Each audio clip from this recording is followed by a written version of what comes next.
Buenas, ¿cómo están? Y bienvenido a un nuevo video. Y hoy tenemos los autos tramposos en la F1. Pero muchos de ellos no pudieron ser realmente comprobados si fueron tramposos. Pero la duda siempre quedó dando vuelta en el aire. Así que vamos con el video.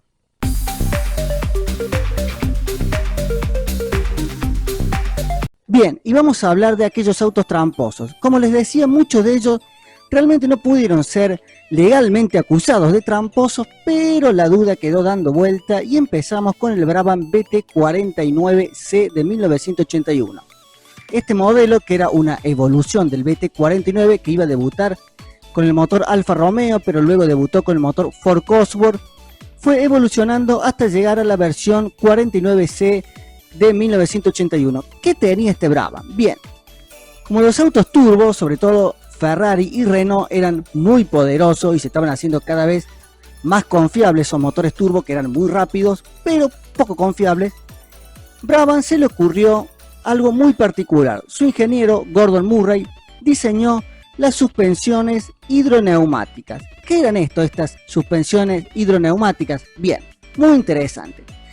Como estaban siendo prohibidas ya aquellas polleritas o falditas laterales para tratar de evitar cada vez más el efecto suelo, para que los autos, lo que siempre tratan de que vayan cada vez más lentos, Gordon Murray, el diseñador sudafricano de Brabham, decidió hacer estas suspensiones. ¿Qué pasaba con ello? Cuando el auto estaba por ser revisado antes de largar la carrera o de salir a clasificar al Gran Premio, tenía que tener una altura a nivel del piso de 6 centímetros.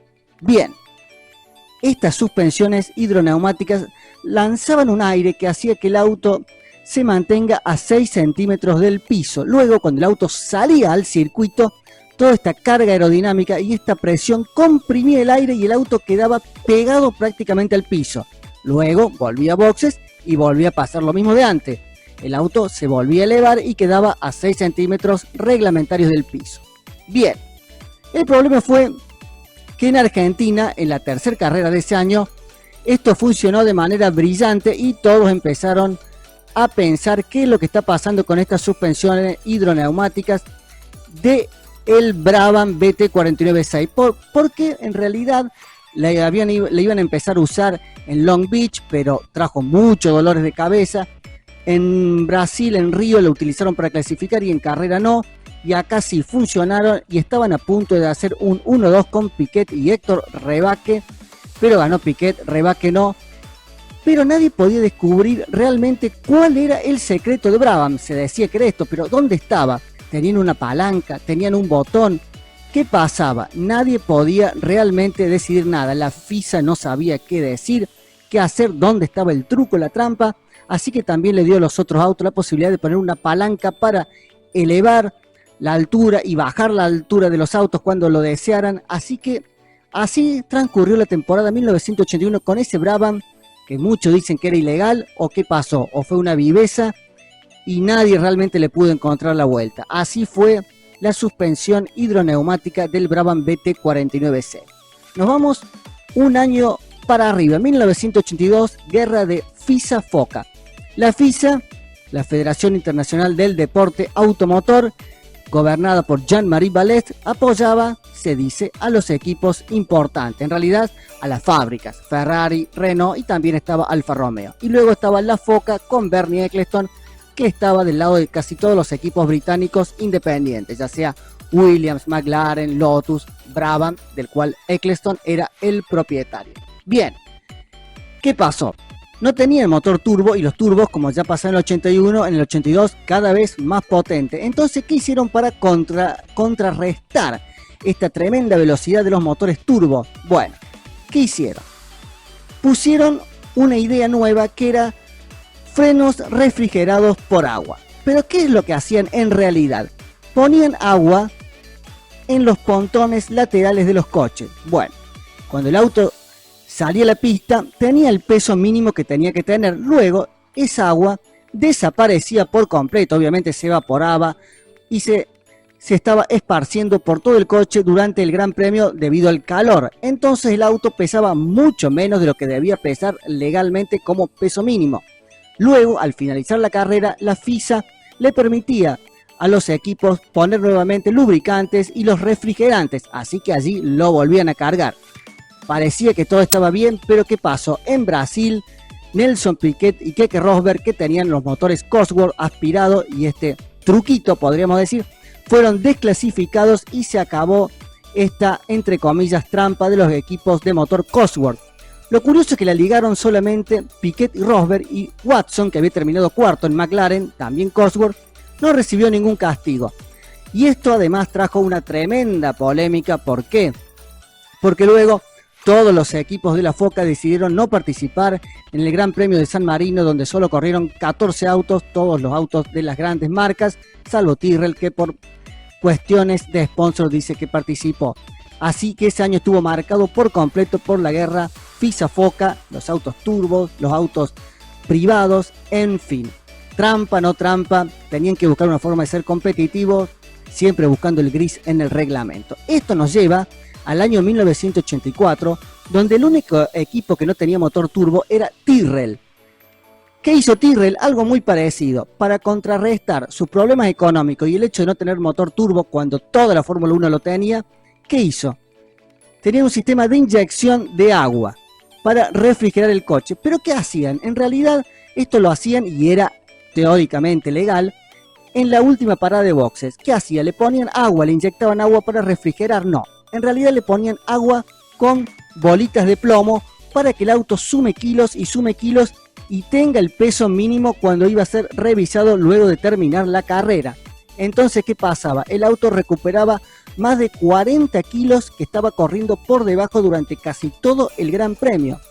Le ponían esta agua mezclada con bolitas de plomo en esta supuesta inyección para refrigerar. Bueno, eso hacían y recuperaban 40 kilos, o sea que aproximadamente el Tyrrell de 1984 estaba corriendo con unos 40 kilos por debajo del límite permitido en peso. Cuando se enteraron de esto, luego del segundo puesto de Martin Brundle en el Gran Premio de Detroit de 1984, donde casi le gana a Nelson Piquet, la FISA puso el grito en el cielo y lo desclasificó de todas las carreras a Tyrrell, que además había salido tercero en Mónaco con Stefan Bellof, el piloto alemán. Bueno, perdieron todos los puntos, no solo eso, perdieron todos los puntos, fueron desclasificados y no le permitieron disputar las últimas 3 carreras de la Fórmula 1. Increíble. Saltamos a 1994 con el auto tal vez más polémico que uno recuerde, el Benetton Ford B194. Muchas cosas pasaron con este Benetton. Por ejemplo, ya desde el principio de temporada se decía que tenía control de tracción. Recordemos que en 1994 la FIA decidió vetar todas las ayudas tecnológicas, todas, sea sistema ABS, control de tracción, suspensiones activas, etc. Todo había sido vetado. Bueno, parece que Benetton tenía control de tracción, pero lo que más se sospechaba era un control de largada, que según dicen no estaba prohibido por la FIA, sí el control de tracción. De hecho, en la segunda carrera, en el Gran Premio del Pacífico, en Aida, Japón, donde Senna larga en pole, Schumacher lo supera y Senna se despista por otro motivo, nada que ver con Schumacher, ve la repetición de la largada y le dice a Frank Williams, el equipo donde corría Senna, en esos momentos le dice, hace una investigación porque este auto es ilegal, este Benetton. Frank Williams no le dio mucha importancia. Luego, en el Gran Premio de Francia, Schumacher larga tercero. Primero Hill, segundo Mansell, tercero Schumacher. En la largada, Schumacher lo supera a los 2 Williams antes de llegar a la primera curva. David Coulthard, quien corría en Williams algunas carreras y otras las corría Mansell en ese fatídico 1994, dijo en el comentario que estaba haciendo para la BBC como comentarista invitado: parece una largada de 1993. ¿Qué quiso decir? En el 93 había todas las ayudas tecnológicas posibles. A buen entendedor. Bien, ya venía sospechado, la FIA revisó a Benetton, pero no encontró nada. Y revisó, y lo único que encontró era un supuesto código opción 13, que era algo que se activaba, que era un sistema de largada que tenía Benetton, lo cual Benetton dijo que sí, que era cierto, que lo había estado probando en las pruebas invernales, valga la redundancia, antes del comienzo de la temporada, y que Schumacher desde su coche no lo podía hacer funcionar, pero parece que sí se podía hacer desde una computadora portátil, pero nunca se pudo comprobar. Realmente parece que era un secreto a voces, pero nunca se pudo comprobar de verdad.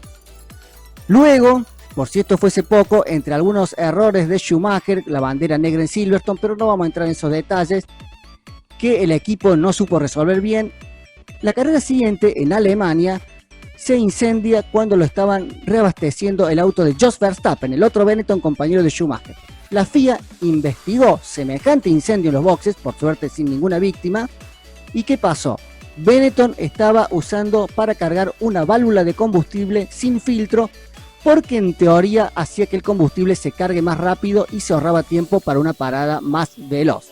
Bien, ¿lo hacía por negligencia o a propósito? No se sabe, pero siempre en el ojo de la tormenta. Y 2 carreras después, ya con un Schumacher que tenía 2 carreras en suspensión pendientes, en Bélgica gana Schumacher. ¿Y qué pasó? Para rematarla, un tablón de madera que se había aplicado en todos los autos para tener un poquito más de altura con respecto al suelo, luego del catástrofe de Imola, de todos los accidentes que estaban surgiendo en el 94, se puso esta madera. Esta madera era para, como les decía, mantener un poco más la distancia alta del suelo con respecto al auto. Tenía que tener 10 milímetros de grosor esta madera. Bueno, con un desgaste de 1 milímetro, o sea que no podía tener menos de 9 milímetros esa madera.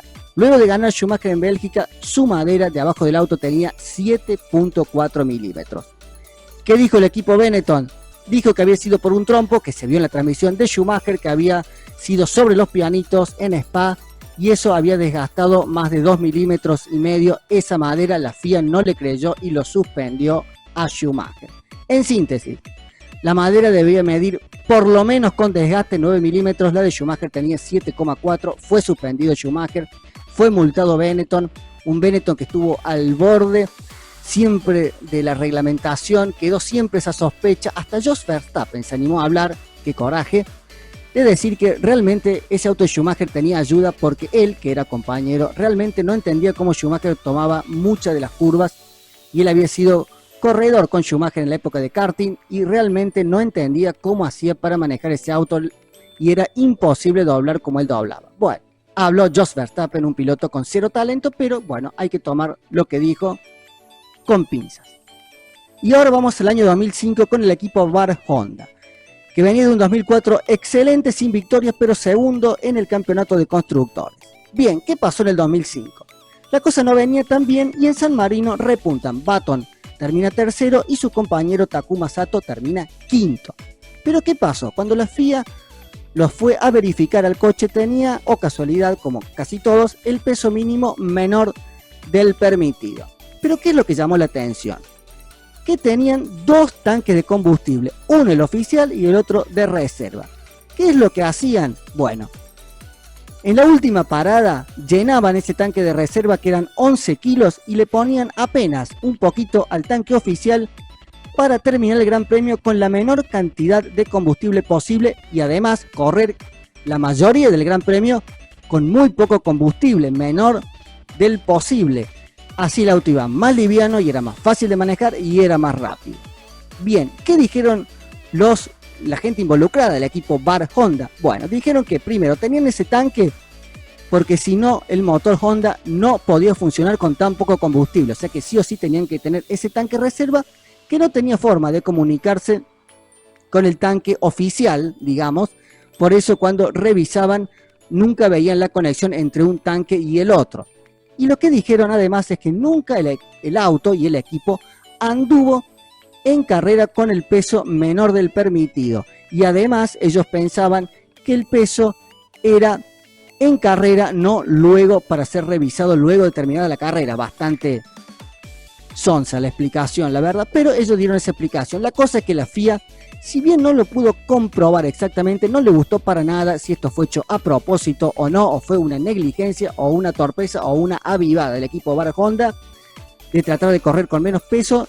Así que perdieron los puntos de San Marino y fueron excluidos de los grandes premios de España y de Mónaco. Así que se la vieron bastante fea con este chiste de los 2 tanques de combustible.